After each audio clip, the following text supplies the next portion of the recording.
NCP যেন এই আসন ভাগাভাগির খেলায় বিএনপিকে ভালো মতো খুবলে ধরতে পারে, সেজন্য এই যে সংস্কার, গণভোট, পিআর এটা নিয়ে গত 15-20 দিনের একটা জটলা চলেছে।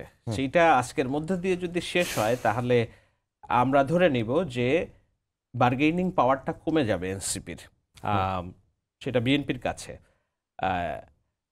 জামায়াত ইসলামীও এই সময়টা তারা পেয়েছে। আমি অফ দ্য রেকর্ড যেসব সংবাদ পেয়েছি সেটা হলো যে এনসিপির সাথে বিএনপির নেতৃবৃন্দের হয়তো, যেটা আব্দুল কাদের অভিযোগ করেছে যে দিনের বেলা গালাগালি দিচ্ছে, রাত্রে যে আলোচনা করছে, আলোচনা যে হয়েছে এটি সত্য। তো সেখানে তারা হয়তো 20-22টা আসনের ব্যাপারে চেয়েছে, কিন্তু বিএনপি সম্ভবত 8 থেকে 8টার বেশি তারা সম্ভাবনা দেখছে না, বরঞ্চ ওই আসনগুলো ছেড়ে দিলে অন্য জামাত জয়ী হয়ে যাবে এমন ঝুঁকির মধ্যে তারা আছে।